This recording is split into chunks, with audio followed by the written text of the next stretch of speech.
Hi மக்களே. ஆக்சுவலாக அந்த பாலிடிக்ஸ் பற்றிலாம் நான் பேசக்கூடாதுன்ற ஒரு மைண்ட் செட் உள்ள பொண்ணு தான் நான்.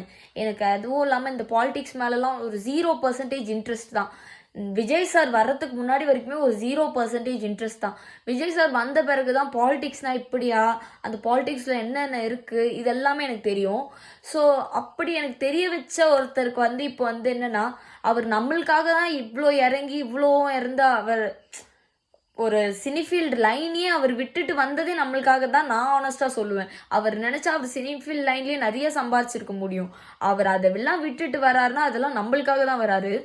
அப்படி இருக்கிற ஒரு மனுஷனுக்கு இவ்வளோ ப்ராப்ளம் தெரியுங்க. ஏன் மற்ற யார் மேலே இது வரைக்கும் அரசியலில் வரும்போது அவங்களுக்கு இவ்வளோ ப்ராப்ளம்ஸ்லாம் ஒரு மாநாட்டுக்கோ ஒரு மீட்டிங்க்கோ இந்த மாதிரி மீட்டிங்க்கெல்லாம் அவங்க யாருமே ப்ராப்ளம்ஸ் தராது. நீங்கள் எதுக்கு விஜய்க்கு மட்டும் இவ்வளோ ப்ராப்ளம் தரீங்க?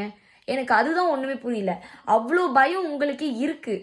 நீங்கள் இவ்வளோ சீப்பாக நடந்துக்கணுன்ட்டு இல்லை. அந்த கரூர் விஷயத்தில் ரொம்ப சீப்பாக நடந்துக்கிட்ட சிலர் இருக்கீங்க. ஆனால் அவங்க நேம் என்னால் மென்ஷன் பண்ணலாமா என்னன்னு தெரியல.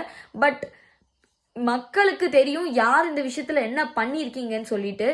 ஸோ அதனாலேயே நான் கேட்குறேன், இவ்வளோ சீப்பாக நடந்துக்க வேண்டிய அவசியம் என்ன? ஒரு மனுஷங்கிட்ட நீங்கள் டைரெக்டாக பேசியிருந்தாலே ஒரு